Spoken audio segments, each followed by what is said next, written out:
ଦ୍ୱିତୀୟ ବଂଶାବଳୀ ଅଧ୍ୟାୟ 25। ଅମତ୍ସ୍ୟ ରାଜ୍ୟ କରିବାକୁ ଆରମ୍ଭ କରିବା ସମୟରେ 25 ବର୍ଷ ବୟସ୍କ ହୋଇଥିଲେ। ସେ ଜିରୁସାଲେମରେ 29 ବର୍ଷ ରାଜ୍ୟ କଲେ। ତାଙ୍କର ମାତାଙ୍କ ନାମ ଜିହୋୟାଦନ। ସେ ଜିରୁସାଲେମ ନିବାସିନୀ ଥିଲେ। ସେ ସଦାପ୍ରଭୁଙ୍କ ଦୃଷ୍ଟିରେ ଯଥାର୍ଥ କର୍ମ କଲେ, ମାତ୍ର ସିଦ୍ଧ ଅନ୍ତଃକରଣରେ କଲେ ନାହିଁ। ତାଙ୍କର ରାଜ୍ୟ ସୁସ୍ଥିର ହୁଅନ୍ତେ ସେ ତାଙ୍କର ପିତା ରାଜାଙ୍କର ହତ୍ୟାକାରୀ ଆପଣା ଦାସମାନଙ୍କୁ ବଦ୍ଧ କଲେ। ତଥାପି ସେ ସେମାନଙ୍କ ସନ୍ତାନଗଣକୁ ବଦ୍ଧ କଲେ ନାହିଁ। ମାତ୍ର ସନ୍ତାନଗଣ ପାଇଁ ପିତୃଗଣର ପ୍ରାଣଦଣ୍ଡ ହେବ ନାହିଁ, କିଏ ବା ପିତୃଗଣ ପାଇଁ ସନ୍ତାନଗଣର ପ୍ରାଣଦଣ୍ଡ ହେବ ନାହିଁ, କିନ୍ତୁ ପ୍ରତ୍ୟେକ ଲୋକ ନିଜ ପାପ ଲାଗି ମୃତ୍ୟୁ ଭୋଗ କରିବ। ମୋଶାଙ୍କର ବ୍ୟବସ୍ଥା ପୁସ୍ତକରେ ଲିଖିତ ସଦାପ୍ରଭୁଙ୍କର ଏହି ଆଜ୍ଞା ପ୍ରମାଣେ କର୍ମ କଲେ। ଆହୁରି ଅମତ୍ସ୍ୟ ଜିହୁଦା ବଂଶକୁ ଏକତ୍ର କଲେ। ପୁଣି ସମସ୍ତ ଜିହୁଦା ଓ ବିନ୍ୟାମିନର ପିତୃବଂଶାନୁସାରେ ସହସ୍ରପତି ଓ ଶତପତିମାନଙ୍କ ଅଧୀନରେ ସେମାନଙ୍କୁ ଶ୍ରେଣୀବଦ୍ଧ କଲେ। ପୁଣି ସେ 20 ବର୍ଷ ଓ ତତୋଧିକ ବୟସ୍କ ଲୋକମାନଙ୍କୁ ଗଣନା କରନ୍ତେ ବର୍ଚ୍ଛା ଓ ଢାଲ ଧରି ଯୁଦ୍ଧକୁ ଯିବାକୁ ସମର୍ଥ 3 ଲକ୍ଷ ବଛା ଲୋକ ପାଇଲେ। ମଧ୍ୟ ସେ 100 ତାଳନ୍ତ ରୂପା ବେତନ ଦେଇ ଇସ୍ରାଏଲ ମଧ୍ୟରୁ 1 ଲକ୍ଷ ମହାବିକ୍ରମଶାଳୀ ଲୋକଙ୍କୁ ନିଯୁକ୍ତ କଲେ। ମାତ୍ର ପରମେଶ୍ୱରଙ୍କର ଏକ ଲୋକ ତାଙ୍କ ନିକଟକୁ ଆସି କହିଲେ, ହେ ରାଜନ, ଇସ୍ରାଏଲର ସୈନ୍ୟ ଆପଣଙ୍କ ସଙ୍ଗରେ ନ ଯାଉନ୍ତୁ, କାରଣ ସଦାପ୍ରଭୁ ଇସ୍ରାଏଲ ସଙ୍ଗରେ ଅର୍ଥାତ୍ ଇଫ୍ରାଇମର ସମସ୍ତ ସନ୍ତାନ ସଙ୍ଗରେ ନାହାନ୍ତି। ମାତ୍ର ଯେବେ ଆପଣ ଯିବେ, ତେବେ ସାହସରେ କାର୍ଯ୍ୟ କରନ୍ତୁ, ଯୁଦ୍ଧ କରିବାକୁ ବଳବାନ ହେଉନ୍ତୁ। ପରମେଶ୍ୱର ଶତ୍ରୁ ସମ୍ମୁଖରେ ଆପଣଙ୍କୁ ନିପାତ କରିବେ, କାରଣ ସାହାଯ୍ୟ କରିବାକୁ ଓ ନିପାତ କରିବାକୁ ପରମେଶ୍ୱରଙ୍କର ଶକ୍ତି ଅଛି। ତହିଁରେ ଅମତ୍ସ୍ୟ ପରମେଶ୍ୱରଙ୍କ ଲୋକଙ୍କୁ କହିଲେ, ଭଲ, ମାତ୍ର ମୁଁ ଇସ୍ରାଏଲ ସୈନ୍ୟକୁ ଯେଉଁ 100 ତାଳନ୍ତ ରୂପା ଦେଇଅଛି, ତହିଁ ପାଇଁ ଆମ୍ଭେମାନେ କଣ କରିବା? ଏଥିରେ ପରମେଶ୍ୱରଙ୍କ ଲୋକ ଉତ୍ତର କଲେ, ସଦାପ୍ରଭୁ ତୁମ୍ଭକୁ ତହିଁରୁ ଅତି ଅଧିକ ଦେବାକୁ ସମର୍ଥ ଅଟନ୍ତି। ତେଣୁ ଅମତ୍ସ୍ୟ ଇଫ୍ରାଇମରୁ ଆପଣା ନିକଟକୁ ଆଗତ ସୈନ୍ୟଦଳକୁ ସେମାନଙ୍କ ଗୃହକୁ ପୁନର୍ବାର ଯିବା ପାଇଁ ପୃଥକ କଲେ। ଏଣୁ ଜିହୁଦା ପ୍ରତିକୂଳରେ ସେମାନଙ୍କର କ୍ରୋଧ ଅତି ପ୍ରଜ୍ୱଳିତ ହେଲା ଓ ସେମାନେ ପ୍ରଚଣ୍ଡ କ୍ରୋଧରେ ଗୃହକୁ ଫେରିଗଲେ। ଏଉତାରେ ଅମତ୍ସ୍ୟ ସାହସିକ ହୋଇ ଆପଣା ଲୋକଙ୍କୁ କଢ଼ାଇ ନେଇ ଲବଣ ଉପତ୍ୟକାକୁ ଗଲେ ଓ ସେଇର ସନ୍ତାନଗଣର 10,000 ଲୋକଙ୍କୁ ବଧ କଲେ। ପୁଣି ଜିହୁଦା ସନ୍ତାନମାନେ ଅନ୍ୟ 10,000 ଲୋକଙ୍କୁ ଜୀବିତ ବନ୍ଦୀ କରି ନେଇଗଲେ ଓ ସେମାନଙ୍କୁ ଶୈଳ ଶିଖରକୁ ନେଇ ଶୈଳ ଶିଖରରୁ ସେମାନଙ୍କୁ ତଳେ ପକାଇଦେଲେ। ତହିଁରେ ସେ ସମସ୍ତେ ଚୂର୍ଣ୍ଣ ହୋଇଗଲେ। ମାତ୍ର ଅମତ୍ସ୍ୟ ଯେଉଁ ସେନାମାନଙ୍କୁ ଆପଣା ସଙ୍ଗେ ଯୁଦ୍ଧକୁ ଯିବା ପାଇଁ ଉପଯୁକ୍ତ ମନେ ନ କରି ଫେରାଇ ଦେଇଥିଲେ, ସେମାନେ ସମରିଆଠାରୁ ବୈତହରଣ ପର୍ଯ୍ୟନ୍ତ ପଡ଼ି ଜିହୁଦାର ନଗର ସବୁ ଆକ୍ରମଣ କଲେ ଓ 300 ଲୋକଙ୍କୁ ବଧ କରି ବହୁତ ଲୁଟ୍ ଦ୍ରବ୍ୟ ନେଲେ। ଅମତ୍ସ୍ୟ ଇଦୋମୀୟମାନଙ୍କୁ ସଂହାର କରି ଫେରିଆସିଲା ଉତ୍ତାରେ ସେ ସେଇର ସନ୍ତାନମାନଙ୍କ ଦେବଗଣକୁ ଆଣି ଆପଣାର ଦେବତା ହେବା ପାଇଁ ସ୍ଥାପନ କଲେ। ସେମାନଙ୍କ ସମ୍ମୁଖରେ ପ୍ରଣାମ କରି ସେମାନଙ୍କ ଉଦ୍ଦେଶ୍ୟରେ ଧୂପ ଜଳାଇଲେ। ଏହେତୁ ଅମତ୍ସ୍ୟଙ୍କ ପ୍ରତିକୂଳରେ ସଦାପ୍ରଭୁଙ୍କ କ୍ରୋଧ ପ୍ରଜ୍ୱଳିତ ହୁଅନ୍ତେ ସେ ତାଙ୍କ ନିକଟକୁ ଏକ ଭବିଷ୍ୟତ ବକ୍ତା ପଠାଇଲେ, ଯେ ତାଙ୍କୁ କହିଲା, ଯେଉଁ ଦେବଗଣ ଆପଣା ଲୋକମାନଙ୍କୁ ଆପଣା ହସ୍ତରୁ ଉଦ୍ଧାର କଲେ ନାହିଁ, ଆପଣ କି ହେତୁ ସେହି ଲୋକମାନଙ୍କ ଦେବଗଣର ଅନ୍ୱେଷଣ କରୁଅଛନ୍ତି? ସେ ତାଙ୍କୁ ଏହି କଥା କହିବା ବେଳେ ରାଜା ତାହାକୁ କହିଲେ, ଆମ୍ଭେମାନେ କଣ ତୁମ୍ଭକୁ ରାଜମନ୍ତ୍ରୀ କରିଅଛୁ? ନିରସ୍ତ ହୁଅ, କାହିଁକି ମାଡ଼ ଖାଇବ? ଏଥିରେ ଭବିଷ୍ୟତ ବକ୍ତା ନିରସ୍ତ ହୋଇ କହିଲା, ମୁଁ ଜାଣେ ପରମେଶ୍ୱର ଆପଣଙ୍କୁ ବିନାଶ କରିବା ପାଇଁ ସ୍ଥିର କରିଅଛନ୍ତି, କାରଣ ଆପଣ ଏହା କରିଅଛନ୍ତି ଓ ମୋ ପରାମର୍ଶରେ କର୍ଣ୍ଣପାତ କରିନାହାନ୍ତି।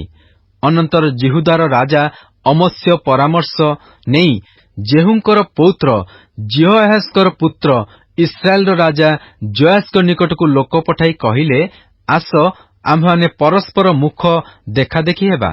ତହିଁରେ ଇସ୍ରାଏଲର ରାଜା ଜୋଆସ ଜିହୁଦାର ରାଜା ଅମତ୍ସ୍ୟଙ୍କ ନିକଟକୁ ଲୋକ ପଠାଇ କହିଲେ, ଲିବାନନର କଣ୍ଟକଲତା ଲିବାନନର ଏରସ୍ ବୃକ୍ଷ ନିକଟକୁ କହି ପଠାଇଲା, ତୁମ୍ଭ କନ୍ୟାକୁ ମୋ ପୁତ୍ର ସଙ୍ଗେ ବିବାହ ଦିଅ। ଏଥିମଧ୍ୟରେ ଲିବାନନର ଏକ ବନ୍ୟ ପଶୁ ନିକଟ ଦେଇ ଯାଉ ଯାଉ ସେହି କଣ୍ଟକଲତାକୁ ଦଳି ପକାଇଲା। ଦେଖ, ତୁମ୍ଭେ ଇଦମକୁ ପରାସ୍ତ କରିଅଛ ବୋଲି କହୁଅଛ, ତେଣୁ ଦର୍ପ କରିବା ପାଇଁ ତୁମ୍ଭ ମନ ତୁମ୍ଭକୁ ପ୍ରବୃତ୍ତି ଦେଉଅଛି। ଏବେ ଆପଣା ଘରେ ଥାଅ, ଆପଣାର ଅମଙ୍ଗଳ ପାଇଁ କାହିଁକି ବିରୋଧ କରିବ? ପୁଣି ତୁମ୍ଭେ ଓ ତୁମ୍ଭ ସଙ୍ଗେ ଜିହୁଦା ଦୁହେଁ କାହିଁକି ପତିତ ହେବ? ମାତ୍ର ଅମତ୍ସ୍ୟ ଶୁଣିଲେ ନାହିଁ, କାରଣ ଲୋକମାନେ ଇଦୋମୀୟ ଦେବଗଣର ଅନ୍ୱେଷଣ କରିବା ହେତୁରୁ ପରମେଶ୍ୱର ଯେପରି ସେମାନଙ୍କ ଶତ୍ରୁଗଣ ହସ୍ତରେ ସେମାନଙ୍କୁ ସମର୍ପଣ କରିବେ, ଏଥିପାଇଁ ତାହାଙ୍କ ଆଡୁ ଏହି ଘଟଣା ହେଲା। ତେଣୁ ଇସ୍ରାଏଲର ରାଜା ଜୋୟାସ ଗଲେ, ଆଉ ଜିହୁଦାର ଅଧିକାରସ୍ଥ ବୈତଶେମସରେ ସେ ଓ ଜିହୁଦାର ରାଜା ଅମତ୍ସ୍ୟ ପରସ୍ପର ମୁଖ ଦେଖାଦେଖି ହେଲେ। ଏଥିରେ ଇସ୍ରାଏଲ ସମ୍ମୁଖରେ ଜିହୁଦା ପରାସ୍ତ ହେଲା। ତହିଁରେ ସେମାନେ ପ୍ରତ୍ୟେକେ ଆପଣା ଆପଣା ତମ୍ବୁକୁ ପଳାଇଲେ। ଆଉ ଇସ୍ରାଏଲର ରାଜା ଜୋୟାସ ବୈତଶେମସରେ ଜିହୋଆସଙ୍କର ପୌତ୍ର ଜୋୟାସଙ୍କର ପୁତ୍ର ଜିହୁଦାର ରାଜା ଅମତ୍ସ୍ୟଙ୍କୁ ଧରି ଜିରୁସାଲେମକୁ ଆଣିଲେ ଓ ଇଫ୍ରାଇମର ନଗରଦ୍ୱାରଠାରୁ କୋଣର ଦ୍ୱାର ପର୍ଯ୍ୟନ୍ତ ଜିରୁସାଲେମର 400 ହାତ ପ୍ରାଚୀର ଭାଙ୍ଗି ପକାଇଲେ। ପୁଣି ପରମେଶ୍ୱରଙ୍କ ଗୃହରେ ଓବେଦ ଇଦମର ଅଧୀନରେ ପ୍ରାପ୍ତ ସକଳ ସୁବର୍ଣ୍ଣ ଓ ରୌପ୍ୟ ଓ ସକଳ ପାତ୍ର ଓ ରାଜଗୃହର ଧନ ମଧ୍ୟ ବନ୍ଧକ ଥିବା ଲୋକମାନଙ୍କୁ ନେଇ ସମରିୟାକୁ ଫେରିଗଲେ। ଇସ୍ରାଏଲର ରାଜା ଜିହୋଆସଙ୍କର ପୁତ୍ର ଜୋୟାସଙ୍କର ମୃତ୍ୟୁ ଉତ୍ତାରେ ଜିହୁଦାର ରାଜା ଜୋୟାସଙ୍କର ପୁତ୍ର ଅମତ୍ସ୍ୟ 15 ବର୍ଷ ବଞ୍ଚିଲେ। ଏହି ଅମତ୍ସ୍ୟଙ୍କର ଅବଶିଷ୍ଟ କ୍ରିୟାର ଆଦ୍ୟନ୍ତ ବୃତ୍ତାନ୍ତ କଣ ଜିହୁଦାର ଓ ଇସ୍ରାଏଲର ରାଜାମାନଙ୍କ ଇତିହାସ ପୁସ୍ତକରେ ଲେଖା ନାହିଁ? ଅମତ୍ସ୍ୟ ସଦାପ୍ରଭୁଙ୍କ ଅନୁଗମନରୁ ବିମୁଖ ହେବା ସମୟଠାରୁ ଲୋକମାନେ ଜିରୁସାଲେମରେ ତାଙ୍କ ବିରୁଦ୍ଧରେ ଚକ୍ରାନ୍ତ କଲେ। ତହିଁରେ ସେ ଲାଖିସକୁ ପଳାଇଲେ। ମାତ୍ର ସେମାନେ ତାଙ୍କ ପଛେ ଲାଖିସକୁ ଲୋକ ପଠାଇ ସେଠାରେ ତାଙ୍କୁ ବଧ କଲେ। ପୁଣି ସେମାନେ ଅଶ୍ୱମାନଙ୍କ ଉପରେ ତାଙ୍କୁ ଆଣି ଜିହୁଦା ନଗରରେ ତାଙ୍କର ପିତୃଗଣ ସହିତ ତାଙ୍କୁ କବର ଦେଲେ। ଦ୍ୱିତୀୟ ବଂଶାବଳୀ ଅଧ୍ୟାୟ 26। ଏଥି ଉତ୍ତାରେ ଜିହୁଦାର ଲୋକ ସମସ୍ତେ 16 ବର୍ଷ ବୟସ୍କ ଉସିୟଙ୍କୁ ନେଇ ତାଙ୍କର ପିତା ଅମତ୍ସ୍ୟଙ୍କର ପଦରେ ତାଙ୍କୁ ରାଜା କଲେ। ରାଜା ଆପଣା ପିତୃଗଣଙ୍କ ସହିତ ଶୟନ କଲା ଉତ୍ତାରେ ଉସିୟ ଏଲଥ ନଗର ଦୃଢ଼ କରି ତାହା ପୁନର୍ବାର ଜିହୁଦାର ଅଧୀନକୁ ଆଣିଲେ। ଉସିୟ ରାଜ୍ୟ କରିବାକୁ ଆରମ୍ଭ କରିବା ସମୟରେ 16 ବର୍ଷ ବୟସ୍କ ହୋଇଥିଲେ। ସେ ଜିରୁସାଲେମରେ 52 ବର୍ଷ ରାଜ୍ୟ କଲେ। ତାଙ୍କ ମାତାଙ୍କର ନାମ ଜିଖଲିଆ, ସେ ଜିରୁସାଲେମ ନିବାସିନୀ ଥିଲେ। ପୁଣି ସେ ଆପଣା ପିତା ଅମତ୍ସ୍ୟଙ୍କର ସମସ୍ତ କ୍ରିୟାନୁସାରେ ସଦାପ୍ରଭୁଙ୍କ ଦୃଷ୍ଟିରେ ଯଥାର୍ଥ କର୍ମ କଲେ।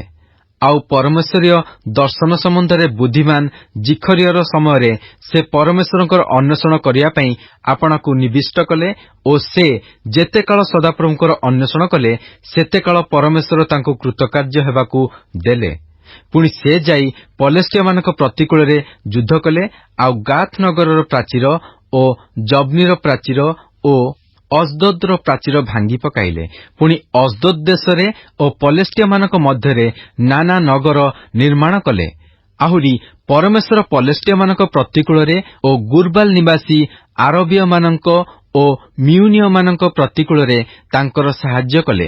ପୁଣି ଅମୋନିୟମାନେ ଉସିୟଙ୍କୁ ଦର୍ଶନୀ ଦେଲେ ଓ ତାଙ୍କର ନାମ ମିଶରର ସୀମା ପର୍ଯ୍ୟନ୍ତ ବ୍ୟାପ୍ତ ହେଲା, କାରଣ ସେ ବେଳକୁ ବେଳ ବଳିଷ୍ଠ ହେଲେ।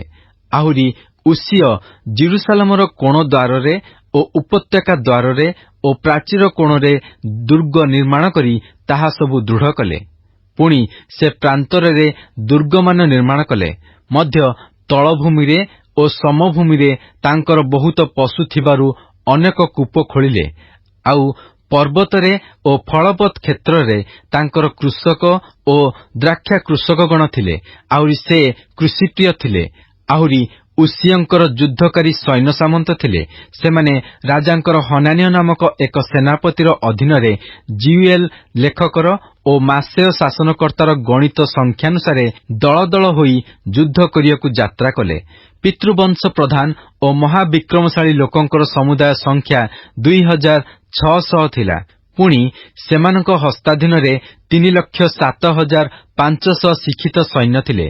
ଏମାନେ ଶତ୍ରୁ ବିରୁଦ୍ଧରେ ରାଜାଙ୍କର ସାହାଯ୍ୟ ନିମନ୍ତେ ଅତି ପରାକ୍ରମରେ ଯୁଦ୍ଧ କଲେ। ପୁଣି ଉସିୟ ସେହି ସମସ୍ତ ସୈନ୍ୟ ଦଳ ନିମନ୍ତେ ଢାଲ ଓ ବର୍ଚ୍ଛା ଓ ଟୋପର ଓ ସାଞ୍ଜୁଆ ଓ ଧନୁ ଓ ଛାଟିଣୀ ପଥର ପ୍ରସ୍ତୁତ କଲେ। ଆଉ ସେ ଜିରୁସାଲେମରେ ଶିଳ୍ପକାରମାନଙ୍କ କଳ୍ପିତ ଯନ୍ତ୍ର ପ୍ରସ୍ତୁତ କରି ତଦ୍ୱାରା ତୀର ଓ ବଡ଼ ବଡ଼ ପଥର ନିକ୍ଷେପ କରିବା ନିମନ୍ତେ ତାହା ସବୁ ଦୁର୍ଗ ସବୁରେ ଓ ପ୍ରାଚୀର ଚୂଡ଼ାରେ ରଖିଲେ। ପୁଣି ତାଙ୍କର ନାମ ବହୁ ଦୂର ବ୍ୟାପ୍ତ ହେଲା, କାରଣ ସେ ବଳିଷ୍ଠ ହେବା ପର୍ଯ୍ୟନ୍ତ ଆଶ୍ଚର୍ଯ୍ୟ ରୂପେ ସାହାଯ୍ୟ ପ୍ରାପ୍ତ ହେଲେ। ମାତ୍ର ସେ ବଳବାନ ହୁଅନ୍ତେ ତାଙ୍କର ଅନ୍ତଃକରଣ ଉଦ୍ଧତ ହେଲା। ତେଣୁ ସେ ଦୁରାଚରଣ କରି ସଦାପ୍ରଭୁ ଆପଣା ପରମେଶ୍ୱରଙ୍କ ବିରୁଦ୍ଧରେ ସତ୍ୟ ଲଙ୍ଘନ କଲେ। କାରଣ ସେ ଧୂପବେଦୀରେ ଧୂପ ଜଳାଇବା ନିମନ୍ତେ ସଦାପ୍ରଭୁଙ୍କ ମନ୍ଦିରକୁ ଗଲେ। ତହିଁରେ ଅଶ୍ୱରୀୟ ଯାଜକ ଓ ତାହା ସଙ୍ଗେ ସଦାପ୍ରଭୁଙ୍କର 80 ଜଣ ପରାକ୍ରାନ୍ତ ଯାଜକ ତାଙ୍କର ପଛେ ପଛେ ଗଲେ। ପୁଣି ସେମାନେ ଉସିୟ ରାଜାଙ୍କୁ ନିବାରଣ କରି ତାଙ୍କୁ କହିଲେ, ହେ ଉସିୟ, ସଦାପ୍ରଭୁଙ୍କ ଉଦ୍ଦେଶ୍ୟରେ ଧୂପ ଜଳାଇବା ପାଇଁ ଆପଣଙ୍କର ଅଧିକାର ନାହିଁ। ମାତ୍ର ହାରଣଙ୍କର ସନ୍ତାନ ଯେଉଁ ଯାଜକମାନେ ଧୂପ ଜଳାଇବା ପାଇଁ ପବିତ୍ରକୃତ ହୋଇଅଛନ୍ତି, ସେମାନଙ୍କର ଅଧିକାର ଅଟେ। ପବିତ୍ର ସ୍ଥାନରୁ ବାହାରି ଯାଆନ୍ତୁ। ଆପଣ ସତ୍ୟ ଲଙ୍ଘନ କରିଅଛନ୍ତି। ଏହା ସଦାପ୍ରଭୁ ପରମେଶ୍ୱରଙ୍କଠାରୁ ଆପଣଙ୍କ ଗୌରବାର୍ଥେ ହେବ ନାହିଁ। ସେତେବେଳେ ଉସିୟ କୋପାନ୍ୱିତ ହେଲେ। ପୁଣି ଧୂପ ଜଳାଇବା ନିମନ୍ତେ ତାଙ୍କର ହସ୍ତରେ ଧୂପାଚି ଥିଲା। ପୁଣି ସେ ଯାଜକମାନଙ୍କ ପ୍ରତି କୋପାନ୍ୱିତ ଥାଉ ଥାଉ ସଦାପ୍ରଭୁଙ୍କ ଗୃହରେ ଯାଜକମାନଙ୍କ ସାକ୍ଷାତରେ ଧୂପବେଦୀ ନିକଟରେ ତାଙ୍କର କପାଳରେ କୁଷ୍ଠ ପ୍ରକାଶ ପାଇଲା। ତହିଁରେ ପ୍ରଧାନ ଯାଜକ ଅଶ୍ୱରୀୟ ଓ ଅନ୍ୟ ସକଳ ଯାଜକ ତାଙ୍କୁ ଅନାନ୍ତେ, ଦେଖ, ତାଙ୍କର କପାଳରେ କୁଷ୍ଠ ହୋଇଅଛି। ତେଣୁ ସେମାନେ ଶୀଘ୍ର ତାଙ୍କୁ ସେଠାରୁ ତଡ଼ିଦେଲେ ମଧ୍ୟ ସେ ଆପେ ବାହାରି ଯିବା ପାଇଁ ଚଞ୍ଚଳ ହେଲେ, କାରଣ ସଦାପ୍ରଭୁ ତାଙ୍କୁ ଆଘାତ କରିଥିଲେ। ତହିଁରେ ଉସିୟ ରାଜା ଆପଣା ମରଣ ଦିନ ପର୍ଯ୍ୟନ୍ତ କୁଷ୍ଠୀ ହୋଇ ପୃଥକ ଗୃହରେ ବାସ କଲେ, କାରଣ ସେ ସଦାପ୍ରଭୁଙ୍କ ଗୃହରୁ ଉଚ୍ଛିନ୍ନ ହେଲେ। ତେଣୁ ତାଙ୍କର ପୁତ୍ର ଯୋଥମ ରାଜଗୃହର କର୍ତ୍ତା ହୋଇ ଦେଶସ୍ଥ ଲୋକମାନଙ୍କର ବିଚାର କଲେ। ଏହି ଉସିୟଙ୍କର ଆଦ୍ୟନ୍ତ ଅବଶିଷ୍ଟ ବୃତ୍ତାନ୍ତ ଆମୋସର ପୁତ୍ର ଜିସାୟ ଭବିଷ୍ୟତ ବକ୍ତା ଲେଖିଲା।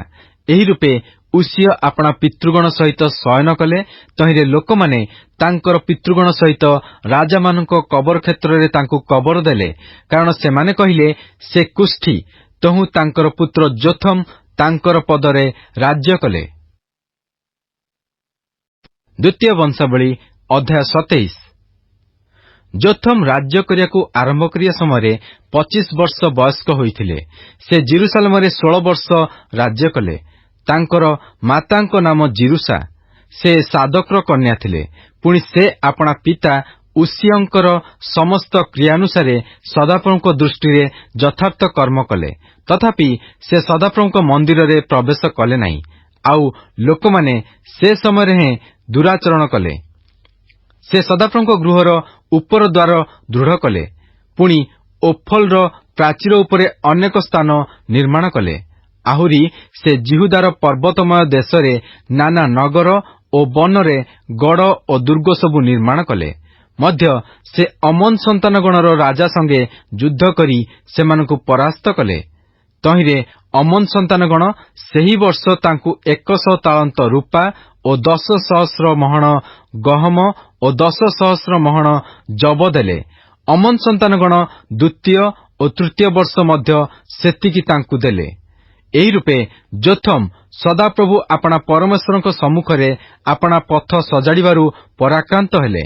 ଏହି ଯୋଥମଙ୍କର ଅବଶିଷ୍ଟ ବୃତ୍ତାନ୍ତ ଓ ତାଙ୍କର ସକଳ ଯୁଦ୍ଧ ଓ ତାଙ୍କର ଆଚରଣ ବିଷୟ ଦେଖ, ଇସ୍ରାଏଲର ଓ ଜିହୁଦାର ରାଜାମାନଙ୍କ ପୁସ୍ତକରେ ଲେଖା ଅଛି।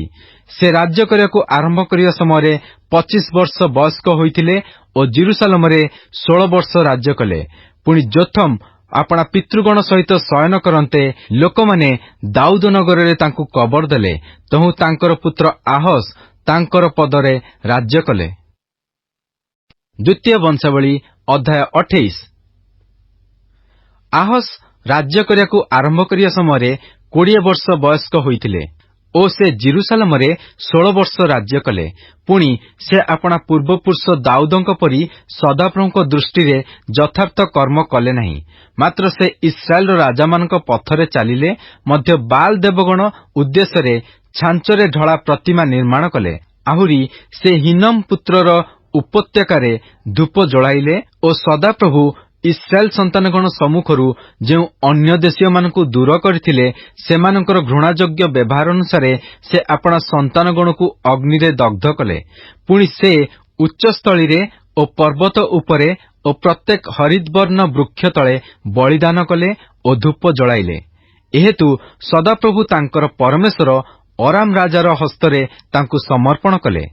ତହିଁରେ ସେମାନେ ତାଙ୍କୁ ପରାସ୍ତ କଲେ ଓ ତାଙ୍କର ଅସଂଖ୍ୟ ଲୋକଙ୍କୁ ବନ୍ଦୀ କରି ଦମେଶକକୁ ନେଇଗଲେ। ମଧ୍ୟ ସେ ଇସ୍ରାଏଲ ରାଜାଙ୍କର ହସ୍ତରେ ସମର୍ପିତ ହୁଅନ୍ତେ ସେ ତାଙ୍କୁ ମହାସଂହାରରେ ପରାସ୍ତ କଲେ। କାରଣ ରମଲ୍ୟର ପୁତ୍ର ପେକହ ଜିହୁଦାରେ 1,20,000 ବିକ୍ରମଶାଳୀ ଲୋକଙ୍କୁ ଏକ ଦିନରେ ବଧ କଲା। ଯେଣୁ ସେମାନେ ସଦାପ୍ରଭୁ ଆପଣମାନଙ୍କ ପୂର୍ବପୁରୁଷଗଣର ପରମେଶ୍ୱରଙ୍କୁ ପରିତ୍ୟାଗ କରିଥିଲେ। ପୁଣି ସିକ୍ରି ନାମରେ ଇଫ୍ରାଇମୀୟ ଏକ ବିକ୍ରମଶାଳୀ ଲୋକ ରାଜପୁତ୍ର ମାସେୟକୁ ଓ ଗୃହାଧ୍ୟକ୍ଷ ଅଶ୍ରିକାମକୁ ଓ ରାଜାଙ୍କର ଦ୍ୱିତୀୟ ସ୍ଥାନୀୟ ଇଲକାନାକୁ ବଧ କଲା। ଆଉ ଇସ୍ରାଏଲ ସନ୍ତାନମାନେ ଆପଣମାନଙ୍କ ଭ୍ରାତୃଗଣର ସ୍ତ୍ରୀ, ପୁତ୍ର ଓ କନ୍ୟା 2 ଲକ୍ଷ ପ୍ରାଣୀକି ବନ୍ଦୀ କରି ନେଇଗଲେ। ମଧ୍ୟ ସେମାନଙ୍କଠାରୁ ବହୁତ ଲୁଟ୍ ଦ୍ରବ୍ୟ ନେଲେ ଓ ସେହି ଲୁଟ୍ ଦ୍ରବ୍ୟ ସବୁ ସମରିୟାକୁ ଆଣିଲେ। ମାତ୍ର ସେଠାରେ ଓବେଦ ନାମରେ ସଦାପ୍ରଭୁଙ୍କର ଜଣେ ଭବିଷ୍ୟତ ବକ୍ତା ଥିଲା। ସେ ସମରିୟାକୁ ଆଗତ ସୈନ୍ୟଦଳ ସଙ୍ଗେ ସାକ୍ଷାତ କରିବାକୁ ଯାଇ ସେମାନଙ୍କୁ କହିଲା, ଦେଖ, ସଦାପ୍ରଭୁ ତୁମମାନଙ୍କ ପିତୃଗଣର ପରମେଶ୍ୱର ଜିହୁଦା ପ୍ରତି କୋପାନ୍ୱିତ ହେବାରୁ ସେମାନଙ୍କୁ ତୁମମାନଙ୍କ ହସ୍ତରେ ସମର୍ପଣ କଲେ। ଆଉ ତୁମେମାନେ ଗଗନସ୍ପର୍ଶୀ କ୍ରୋଧାଗ୍ନି ଦ୍ୱାରା ସେମାନଙ୍କୁ ବଧ କରିଅଛ। ଆଉ ଏବେ ତୁମେମାନେ ଜିହୁଦାର ଓ ଜେରୁସାଲେମର ସନ୍ତାନ ସନ୍ତତି ଗଣକୁ ଆପଣମାନଙ୍କର ବନ୍ଧା ଦାସ ଓ ବନ୍ଧା ଦାସୀ କରି ରଖିବାକୁ ମାନସ କରୁଅଛ। ମାତ୍ର ତୁମମାନଙ୍କ ମଧ୍ୟରେ କଣ ସଦାପ୍ରଭୁ ତୁମମାନଙ୍କ ପରମେଶ୍ୱରଙ୍କ ପ୍ରତିକୂଳ ସ୍ୱକୃତ ଅପରାଧ ନାହିଁ? ଏହେତୁ ଏବେ ଆମ୍ଭ କଥା ଶୁଣ। ଆଉ ତୁମେମାନେ ଆପଣମାନଙ୍କ ଭ୍ରାତୃଗଣ ମଧ୍ୟରୁ ଯେଉଁମାନଙ୍କୁ ବନ୍ଦୀ କରି ଆଣିଅଛ ସେମାନଙ୍କୁ ଫେରି ପଠାଇ ଦିଅ। କାରଣ ତୁମମାନଙ୍କ ଉପରେ ସଦାପ୍ରଭୁଙ୍କର ପ୍ରଚଣ୍ଡ କ୍ରୋଧ ରହିଅଛି। ଏଥିରେ ଜିହୋହାନାନର ପୁତ୍ର ଅସର୍ୟ, ମସିଲମୋତ୍ର ପୁତ୍ର ବେରିଖିୟ ଓ ସଲୁମର ପୁତ୍ର ଜିହିସ୍କିୟ ଓ ହଦଲୟର ପୁତ୍ର ଅମାସା, ଏହି କେତେକ ଇଫ୍ରାଇମର ସନ୍ତାନଗଣର ପ୍ରଧାନ ଲୋକ ଯୁଦ୍ଧରୁ ଆଗତ ଲୋକମାନଙ୍କ ବିରୁଦ୍ଧରେ ଠିଆ ହୋଇ ସେମାନଙ୍କୁ କହିଲେ, ତୁମେମାନେ ବନ୍ଦୀମାନଙ୍କୁ ଏ ସ୍ଥାନକୁ ଆଣିବ ନାହିଁ। କାରଣ ତୁମେମାନେ ସଦାପ୍ରଭୁଙ୍କ ନିକଟରେ ଆମ୍ଭମାନଙ୍କୁ ଆହୁରି ଅପରାଧଗ୍ରସ୍ତ କରିବା ପାଇଁ ଆମ୍ଭମାନଙ୍କର ପାପ ଓ ଅପରାଧ ସକଳର ବୃଦ୍ଧି କରିବାକୁ ମାନସ କରୁଅଛ। ଆମ୍ଭମାନଙ୍କର ଭାରି ଅପରାଧ ହୋଇଅଛି ଓ ଇସ୍ରାଏଲ ଉପରେ ପ୍ରଚଣ୍ଡ କ୍ରୋଧ ରହିଅଛି। ତହିଁରେ ଅସ୍ତ୍ରଧାରୀ ଲୋକମାନେ ସେହି ବନ୍ଦୀମାନଙ୍କୁ ଓ ସକଳ ଲୁଟିତ ଦ୍ରବ୍ୟ ଅଧିପତିମାନଙ୍କର ଓ ସମଗ୍ର ସମାଜର ସମ୍ମୁଖରେ ରଖିଲେ।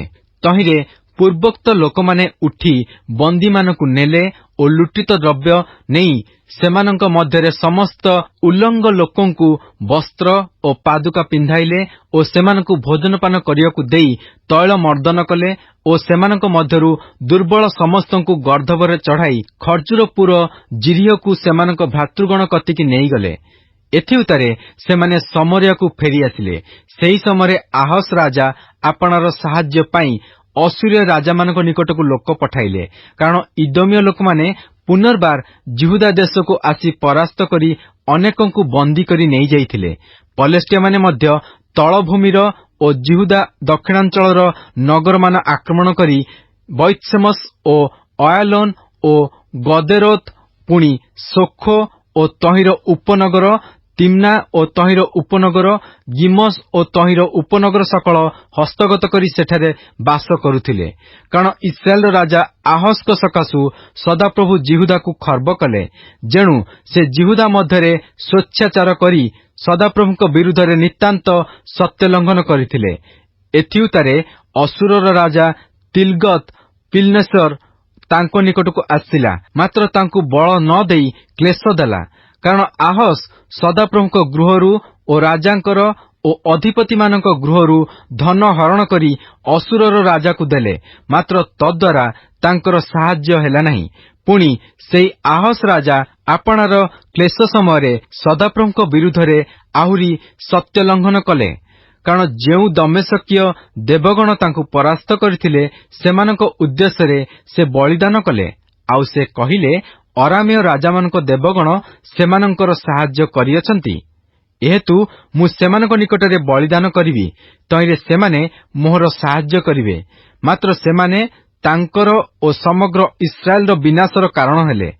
ଏଉତ୍ତାରେ ଆହସ ପରମେଶ୍ୱରଙ୍କ ଗୃହର ପାତ୍ର ସକଳ ଏକତ୍ର କଲେ ଓ ପରମେଶ୍ୱରଙ୍କ ଗୃହର ସେହି ପାତ୍ର ସବୁ କାଟି ଖଣ୍ଡ ଖଣ୍ଡ କଲେ ଓ ସଦାପ୍ରଭୁଙ୍କ ଗୃହର କବାଟ ସବୁ ବନ୍ଦ କଲେ। ପୁଣି ସେ ଜେରୁସାଲେମର ପ୍ରତ୍ୟେକ କୋଣରେ ଆପଣା ପାଇଁ ଯଜ୍ଞବେଦୀ ନିର୍ମାଣ କଲେ। ଆହୁରି ସେ ଅନ୍ୟ ଦେବଗଣ ଉଦ୍ଦେଶ୍ୟରେ ଧୂପ ଜଳାଇବା ପାଇଁ ଜିହୁଦାର ପ୍ରତ୍ୟେକ ନଗରରେ ଉଚ୍ଚସ୍ଥଳୀ ନିର୍ମାଣ କଲେ ଓ ସଦାପ୍ରଭୁ ତାଙ୍କର ପିତୃଗଣର ପରମେଶ୍ୱରଙ୍କୁ ବିରକ୍ତ କଲେ। ତାଙ୍କର ଅବଶିଷ୍ଟ ବୃତ୍ତାନ୍ତ ଓ ତାଙ୍କର ଆଦ୍ୟନ୍ତ ସକଳ ଆଚରଣ ଦେଖ ଜିହୁଦାର ଓ ଇସ୍ରାଏଲର ରାଜାମାନଙ୍କ ପୁସ୍ତକରେ ଲେଖା ଅଛି। ଏଉତାରେ ଆହସ୍ ଆପଣା ପିତୃଗଣ ସହିତ ଶୟନ କରନ୍ତେ ଲୋକମାନେ ଜେରୁସାଲେମରେ ନଗର ମଧ୍ୟରେ ତାଙ୍କୁ କବର ଦେଲେ, କାରଣ ସେମାନେ ତାଙ୍କୁ ଇସ୍ରାଏଲର ରାଜାମାନଙ୍କ କବରକୁ ଆଣିଲେ ନାହିଁ। ତହିଁଉତାରେ ତାଙ୍କର ପୁତ୍ର ହିଜକିୟ ତାଙ୍କର ପଦରେ ରାଜ୍ୟ କଲେ। Good morning and praise the Lord. ଆଜି ବାଇବଲ ପଠନ ଦିନ ସଂଖ୍ୟା 164 ମଙ୍ଗଳବାର। ଆଜି ଆମ୍ଭେମାନେ ଦ୍ୱିତୀୟ ବଂଶାବଳୀ ତାର 25 ପର୍ବ ଠାରୁ 28 ପର୍ବ ପର୍ଯ୍ୟନ୍ତ ପାଠ କରିଅଛୁ। ଆସନ୍ତୁ ପଠିତ ଶାସ୍ତ୍ରାଂଶର ସାରାଂଶକୁ ଚିନ୍ତା କରିବା। ଜୟାସର ଜୀବନର ପ୍ରଥମ ଓ ଦ୍ୱିତୀୟ ଅର୍ଦ୍ଧ ସହିତ ତାଙ୍କ ପୁତ୍ର ରାଜା ଅମତ୍ସ୍ୟର ମଧ୍ୟ ବୈଷମ୍ୟତା ବା ସମାନତା ରହିଛି।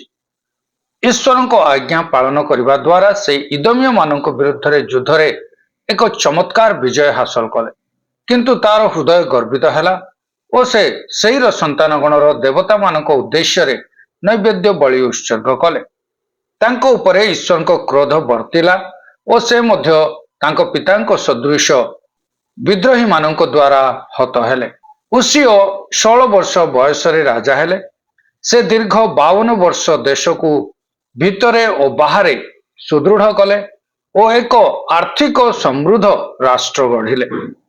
କିନ୍ତୁ ଜାଣିଶୁଣି ସଦାପ୍ରଭୁଙ୍କ ଉଦ୍ଦେଶ୍ୟରେ ନିଜେ ଗୋଟିଏ ବଳି ଉତ୍ସର୍ଗ କରିବାର ଦୁଃସାହସ କରି ସଦାପ୍ରଭୁଙ୍କ ଠାରୁ ଦଣ୍ଡ ଭାବରେ କୁଷ୍ଠ ରୋଗରେ ଆକ୍ରାନ୍ତ ହେଲେ। ଏଥିପାଇଁ ତାଙ୍କ ପୁତ୍ର ଯୋଥମ ରାଜ୍ୟଭାର ସମ୍ଭାଳି ପରବର୍ତ୍ତୀ ସମୟରେ ରାଜା ହେଲେ। ଯୋଥମ ତାଙ୍କ ପିତାଙ୍କ ସଦୃଶ୍ୟ ନ୍ୟାୟଚରଣ କଲେ, କିନ୍ତୁ ସେହି ସମୟରେ ଲୋକମାନେ ଭ୍ରଷ୍ଟାଚାରୀ ଥିଲେ। କିନ୍ତୁ ଲୋକମାନେ କୁକ୍ରିୟା କରିବାରେ ଅଭ୍ୟସ୍ତ ଥିଲେ ଓ ସଦାପ୍ରଭୁଙ୍କୁ ଭୟ କଲେ ନାହିଁ, କାରଣ ସେମାନେ ଜୟାସ, ଅମତ୍ସ୍ୟ ଓ ଉସିୟର ଦିନଠାରୁ କୁକ୍ରିୟା କରିବାରେ ଅଭ୍ୟସ୍ତ ହୋଇଥିଲେ। ଫଳରେ ଯୋଥମଙ୍କ ଉତ୍ତାରେ ଜିହୁଦା ଆହସର ରାଜତ୍ୱରେ ପ୍ରବେଶ କଲା, ଯାହା ସଦାପ୍ରଭୁଙ୍କ ଦୃଷ୍ଟିରେ ଅତ୍ୟନ୍ତ ମନ୍ଦ ସମୟ ଥିଲା। ଦ୍ୱିତୀୟ ବଂଶାବଳୀର ମାଛ ଚିତ୍ରର ଲାଞ୍ଜ ଅଂଶଟି ହେଉଛି ଗୋଟିଏ ପତନର କାହାଣୀ। ଆହସର ସମୟଠାରୁ ଦକ୍ଷିଣ ଜିହୁଦା ମଧ୍ୟ ଅସୁରୀୟମାନଙ୍କ ଦ୍ୱାରା ଉତ୍ପୀଡ଼ିତ ହେବାକୁ ଲାଗିଲା। ଆହସ ସମସ୍ତ ପ୍ରକାର ପ୍ରତିମା ପୂଜାରେ ଲିପ୍ତ ରହିଲା, ଏପରିକି ସେ ତାର ପୁତ୍ରକୁ ସୁଦ୍ଧା ଅଗ୍ନିରେ ଦଗ୍ଧ କଲା। ଏହେତୁ ସଦାପ୍ରଭୁ ଅରାମ ରାଜ୍ୟର ହସ୍ତରେ ତାକୁ ସମର୍ପଣ କଲେ। ତହିଁରେ ସେମାନେ ତାଙ୍କୁ ପରାସ୍ତ କଲେ ଓ ତାଙ୍କର ଅସଂଖ୍ୟ ଲୋକଙ୍କୁ ବନ୍ଦୀ କରି ନେଇଗଲେ। ମଧ୍ୟ ସେ ଉତ୍ତର ଇସ୍ରାଏଲ ରାଜାଙ୍କର ହସ୍ତରେ ସମର୍ପିତ ହୁଅନ୍ତେ ପେକହ ମହାସଂହାରରେ ତାଙ୍କୁ ପରାସ୍ତ କରି ଦକ୍ଷିଣ ଜିହୁଦାର ଅତିଶୟ କ୍ଷତି କଲା। ସେ ଅସୁରକୁ କର ଦେଇ ସେମାନଙ୍କର ସହାୟତା ମାଗିଲା, କିନ୍ତୁ ସେମାନେ ଧନ କେବଳ ଲୁଣ୍ଠନ କଲେ, ହେଲେ ସାହାଯ୍ୟ କଲେ ନାହିଁ।